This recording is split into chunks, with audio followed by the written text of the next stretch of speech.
Assalamu alaikum. Welcome to BNIS Home School. This is Muhammad Mehdi Hassan, Assistant English Teacher of Bonostri National Early School, Dhaka.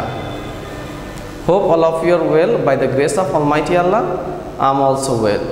Today I am here to take a new class for class 3. Today I will discuss from grammar part, and our selected topic is article.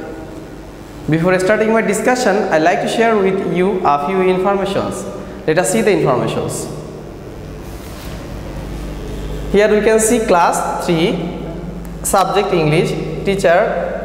This is my name, Muhammad Mehdi Hassan.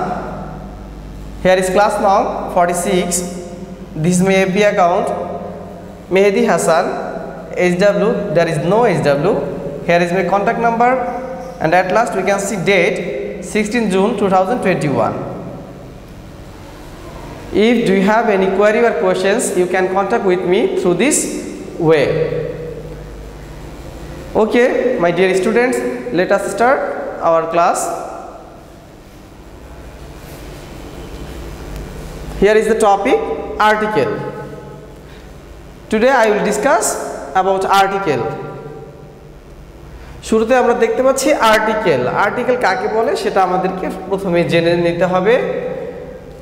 A and the এই তিনটি word কোনো ব্যক্তি বা বস্তুকে নির্দিষ্ট বা অনির্দিষ্ট করে বোঝায় বলে এগুলোকে আর্টিকেল বলে। আমরা সহজভাবে বলতে পারি এ অ্যান্ড দি যদি কোনো ব্যক্তি বা বস্তুকে নির্দিষ্ট বা অনির্দিষ্ট করে বোঝায় তাকেই আর্টিকেল বলে। আর্টিকেল তিনটি আমরা দেখতে পাচ্ছি, এ, অ্যান্ড, আরেকটি হচ্ছে কি দি। এখানে উদাহরণস্বরূপ দেখানো হয়েছে a pen, an apple, the cat. এই আর্টিকেলকে দুই ভাগে ভাগ করা যায়। এখানে লেখা হয়েছে আর্টিকেল দুই প্রকার, যথা ডেফিনিট আর্টিকেল, নির্দিষ্ট বিশেষ্য নির্দেশক, আর নাম্বার 2 ইনডিফিনিট আর্টিকেল, অনির্দিষ্ট বিশেষ্য নির্দেশক।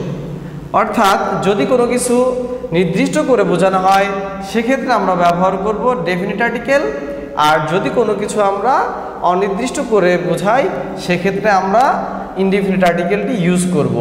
এখানে তোমাদের বোঝার সুবিধার্থে আর্টিকেলের অর্থ লেখা হয়েছে ডেফিনিট আর্টিকেল মানে হচ্ছে নির্দিষ্ট বিশেষ্য নির্দেশক, আর ইনডিফিনিট আর্টিকেল হচ্ছে অনির্দিষ্ট বিশেষ্য নির্দেশক।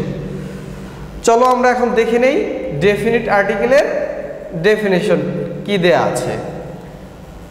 যে সকল আর্টিকেল নির্দিষ্ট কোনো ব্যক্তি, প্রাণী ও বস্তুকে বোঝায় তাকে ডেফিনিট আর্টিকেল বলে। যেমন দা সান, দি বয় ইত্যাদি। এখানে যখন সানের পূর্বে দি ইউজ করা হয়েছে তখন এটা নির্দিষ্ট হয়ে গেল, মানে হয়ে যায় সূর্য টি। আবার যখন আমরা এখানে দেখতে পাচ্ছি দি বয়, তখন বালকটি, মানে নির্দিষ্ট করে বোঝানো হচ্ছে এখানে। চলো এরপরে আমরা দেখে নেই ইনডিফিনিট আর্টিকেলের ডেফিনেশন কি দেয়া আছে। যে সকল আর্টিকেল অনির্দিষ্ট কোনো ব্যক্তি, প্রাণী ও বস্তুকে বোঝায় তাকে ইনডিফিনিট আর্টিকেল বলে। এখানে উদাহরণস্বরূপ দেওয়া হয়েছে এ পেন, এ বুক, একটি কলম, একটি বই, মানে যে কোনো একটি কলম হতে পারে, যে কোনো একটি বই হতে পারে। তো প্রিয় শিক্ষার্থীরা, আজকের ক্লাসে আমরা মূলত আর্টিকেল সম্পর্কে একটি স্বচ্ছ ধারণা পেয়েছি।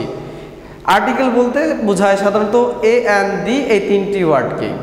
আর্টিকেলকে দুই ভাগে ভাগ করা যায়, ডেফিনিট আর্টিকেল এবং হচ্ছে ইনডিফিনিট আর্টিকেল।